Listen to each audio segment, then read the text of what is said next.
Diabetes हर दूसरे घर में क्या वजह है? प्लीज प्री डायबिटीज के लिए ब्लड टेस्ट ना करवाया करें, वो टेस्ट में डायग्नोज नहीं होता। 10 से 15 साल आप प्री डायबिटिक रहते हैं तो उसके बाद वो टेस्ट में डायग्नोज होता है। ऑपरेशन वाले डॉक्टर भी आए हैं। I don't approve of that, I don't approve of Ozempic. Walk करते हैं शुगर के पेशेंट से, अब आने वाली जिंदगी में क्या असर पड़ता छोटी सी बात है, जवानी में इंसान को जवानी चलाती है और बुढ़ापे में इंसान को असूल चलाते हैं। है? खवातीन के अंदर आजकल जो है ना वो एग्स का बड़ा इशू है। ताने मिलते हैं कि वो बांझ है, वो बच्चा नहीं हो पा रहा। जो ताने दे रहे हैं उन्होंने आपके बच्चों का बिल नहीं देना। अगर आप अफोर्ड नहीं कर सकती तो बांझ रहें और बच्चा मत पैदा करें।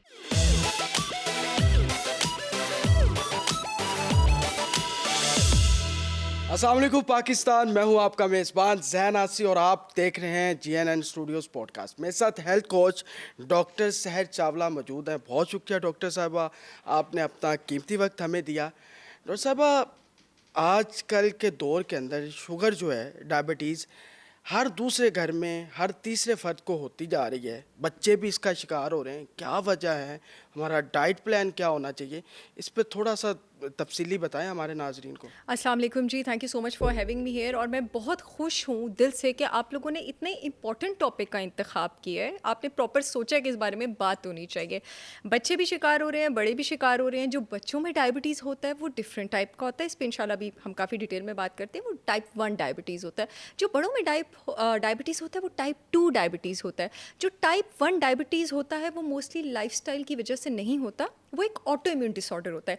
यानी जिस्म का जो दिफा सिस्टम है, इम्यून सिस्टम है, वो अपने ही खिलाफ हो गया है और अब उसने जिस्म के उस ऑर्गन में जिसने वो हार्मोन बनाना था जो ब्लड के शुगर को संभालता है, उस ऑर्गन को पेंक्रियास कहते हैं और उस हार्मोन को इंसुलिन कहते हैं। उस ऑर्गन के अंदर जो उस हार्मोन को बनाने वाले सेल थे ना, उसको डिस्ट्रॉय करना शुरू कर देता है। इस डायबिटीज़ को जनाब कहा जाता है MODY, maturity onset diabetes of the young, यानी टाइप 1 डायबिटीज़। और ये वो डायबिटीज़ है जो 17 से 18 साल की उम्र तक होता है। इसको जुवेनाइल डायबिटीज़ भी कहा जाता है। जहाँ पर इससे रिलेटेड जो वजह है वो ज़्यादा जेनेटिक है, वो ऑटो इम्यून है। लेकिन ख़ास करके वो ख़वातीन जिनको प्रेगनेंसी में डायबिटीज़ हो जाता है, जिसको गेस्टेशनल डायबिटीज़ कहा जाता है, और मोस्टली गेस्टेशनल डायबिटीज़ अपनी लापरवाहियों की वजह से होता है। अब इंशाल्लाह जब टाइप 1 टाइप 2 पे बात करते हैं तो फिर गेस्टेशनल पे भी आते हैं। उनके बच्चों में ज़्यादातर चांसेस होते हैं टाइप 1 डायबिटीज़ होने के। अब जी हम आ गए उस डायबिटीज़ पे जो बहुत ज़्यादा कॉमन है। वो जो लापरवाही आपने बताई है वो क्या? लापरवाही बहुत सारी आपके पास हैं। सबसे बुरी जो आदत है जो आपको डायबिटीज़ और प्री डायबिटीज़ पे भी प्लीज़ बात कीजिएगा, उसकी तरफ लेके जाती है, दैट इज़ स्नैकिंग। अब स्नैकिंग से क्या होता है? हमारे यहाँ पे नॉर्मली जब आप डाइट चार्ट्स बनवाने चले जाएँ, अगर ऐसे लोगों से जिनको अपने सब्जेक्ट पर ग्रिप नहीं है, तो आपको बहुत सारे स्नैक्स लिख के दे देते हैं। आप जितनी भी बार खाना खाते हैं, जितनी भी बार स्नैक खाते हैं, आपके ब्लड को इंसुलिन हिट मिलती है। हमारे जिस्म को अननेसेसरी गैर ज़रूरी इंसुलिन हिट पसंद नहीं है। आपको पता है अल्लाह ताला ने इंसान की बॉडी बनाई थी लड़ने के लिए, सर्वाइव करने के लिए, थ्राइव करने के लिए। ये जो over the period of years एक स्टैट निकल रहा है ना कि लोगों का कद छोटा हो रहा है, लोगों का लाइफ स्पैन छोटा हो रहा है, इसकी वजह ये है इंसान की ज़िंदगी में सहूलतें बहुत ज़्यादा आई हैं ना। तो अल्लाह ताला ने इंसानी जिस्म को जिस तरह प्रोग्राम किया हुआ था ना कि तुमने लड़ना है, तुमने सर्वाइव करना है। पुराने ये स्टोन्स के ज़माने की मैं आपको बात कर रही हूँ, लेकिन इसकी साइंटिफिक रीज़न मैं आपको समझाती हूँ। उस ज़माने में लोग किस तरह सर्वाइव करते थे? शिकार करके, हंट करके, अपने खाने के लिए तगोदो करते थे, फिर खाते थे।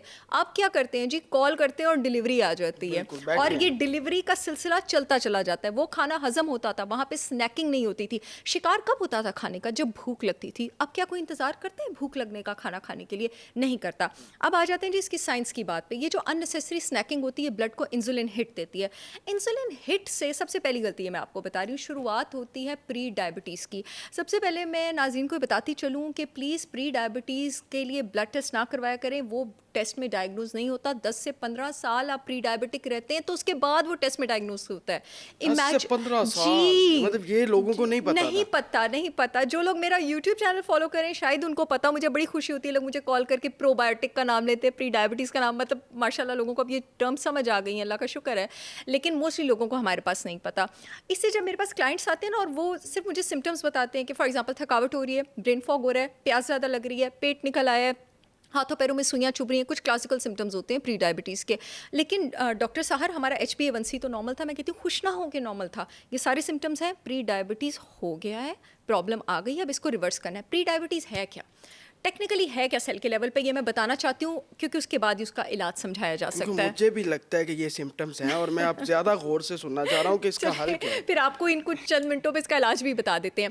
प्री डायबिटीज़ मुतरादिफ है इंसुलिन रेजिस्टेंस के। इंसुलिन रेजिस्टेंस होती क्या है? इंसुलिन हार्मोन ने ग्लूकोज लेके जाना होता है मेरे फैट्स, हम सबके फैट सेल में, चर्बी के सेल में और मसल के सेल में। अब होता क्या है कि जब वो सेल फूलता जाता है, यहाँ बहुत ज़्यादा स्नैकिंग करते जाते हैं और पेंक्रियाज को छेड़ते रहते हैं कि तुम इंसुलिन निकालो। एक बच्चे को बार बार डांटो तो वो क्या करेगा? ढीठ हो जाएगा। सेल को बार बार इंसुलिन क्या मिलेगा, वो उसको रिस्पॉन्स करेगा, वो उसको रिस्पॉन्स देना छोड़ देगा। अब इंसुलिन क्या करता है, सेल के ऊपर ताला होता है, इंसुलिन उसकी चाबी होता है, वो उसको खोलता है। फैट सेल, चर्बी के सेल के अंदर ग्लूकोज जाता है, मसल सेल उसके अंदर ग्लूकोज जाता है। अब होता क्या है कि जब बार बार आप उसको ये हिट देते हैं, वो ताला खुलना बंद हो जाता है। वो ग्लूकोज को कहता है तुम बाहर ही रहो, ब्लड ग्लूकोज रेज होना शुरू हो जाता है। इसको क्या कहते हैं जब ब्लड में ग्लूकोज रेज हो? इसको डायबिटीज़ कहते हैं, इसको प्री डायबिटीज़ कहते हैं। तो अगर इसको रिवर्स करना है तो क्या करना है?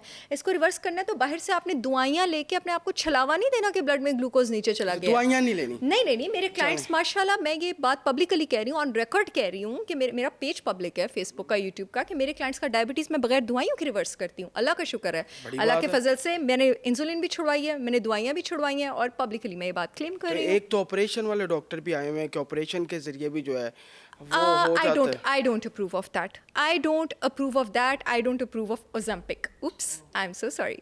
ठीक है, अब मैं आपको ये बता देती हूँ कि इंसुलिन रेजिस्टेंस जो है वो आपने रिवर्स किस तरह। अब इसका इलाज कैसे होगा? इसका इलाज तो तब होगा ना जब मैं ताले की शेप ठीक करूँगी। ताले की शेप कैसे ठीक होती है? जब आप स्नैकिंग छोड़ते हैं तो 12 घंटे तक फॉर एग्जांपल अगर आप कुछ नहीं खाते ना, बॉडी के पास कोई चारा नहीं रहता सिवाय इसके कि वो इंसुलिन लेवल्स को बॉडी में ज़ीरो पे ले जाए। जब बॉडी में, इसीलिए इंटरमिटेंट फास्टिंग इसका इलाज है, जब बॉडी में इंसुलिन लेवल ज़ीरो पे जाता है, चर्बी और मसल का सेल अपनी ओरिजिनल साइज़ में आना शुरू हो जाता है। अब ये सेल के ऊपर ताला लगा हुआ था, ये अपने ओरिजिनल साइज़ में आएगा तो ताला क्या होगा? अपनी वापस शेप में आ जाएगा। इंसुलिन दोबारा से उसको खोलना शुरू कर देगी। तो इलाज ये हुआ या इलाज दवाई जिससे ग्लूकोज नीचे आ रहा है? इलाज कौन सा हुआ? फास्टिंग। इलाज तो फास्टिंग हुआ, लेकिन फास्टिंग के साथ भी हर एक का डायबिटीज़ डिफरेंट है, हर एक की बॉडी डिफरेंट है। फॉर एग्जांपल जब मेरे पास क्लाइंट्स आते हैं, मैं उनके पूरे चार्ट्स, वो मॉनिटर भी उन्होंने किए होते हैं, मैं खुद भी मॉनिटर कराती हूँ कि ट्रीटमेंट मॉडलिटी क्या है, यानी वो ट्रीटमेंट कौन सा ले रहे हैं। क्या वो ओरल हाइपोग्लाइसेमिक ले रहे हैं, क्या वो इंसुलिन ले रहे हैं, वो कर क्या रहे हैं, और इंसुलिन भी ले रहे हैं तो कौन सी ले रहे हैं? रैपिड एक्टिंग ले रहे हैं, शॉर्ट एक्टिंग ले रहे हैं, इंटरमीडिएट ले रहे हैं, कितने यूनिट ले रहे हैं, किस वक्त ले रहे हैं?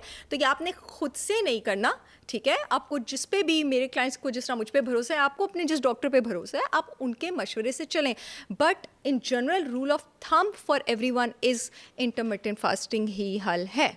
लेकिन ये जो प्री डायबिटीज वाले हैं उनके लिए बताएं जिनको ये सारे इलामात है। पेट तो हर दूसरे बंदे का निकला हुआ है। तो हर दूसरे बंदे अगर कोई गलत चीज़ करे तो वो चीज़ ठीक थोड़ी हो जाती है। हाँ, लेकिन उसके लिए वही ना। फास्टिंग कितनी देर, अगर वो भी अगर फास्टिंग बिगिनर जिसने कभी नहीं की है और जिसका बार बार दिल बैठता है खाने से, 14 घंटे से वो स्टार्ट करे, क्योंकि कुछ ऐसे लोग होते हैं ना डेली जिनसे नहीं 14 रहा घंटे? हाँ, डेली 14। मुझे 12 साल हो गए इंटरमिटेंट तो वो फास्टिंग जो करते रमजान का हुए। महीना आता है वो ठीक नहीं है? रोजे कभी बड़े होते हैं, रोजे कभी छोटे होते हैं, लेकिन अगर आपने अभी आपके सुन को दिल को कुछ हो रहा है कि मैं डेली 14 घंटे नहीं खाऊंगा, बल्कि अच्छी चीज है। बहुत अच्छी चीज़ है। और आपको पता है इसका सिर्फ ये फ़ायदा नहीं है कि आपका ग्लूकोज जो है वो ठीक होता है, आपको पता है इससे आपकी मेमोरी कितनी ठीक होती है।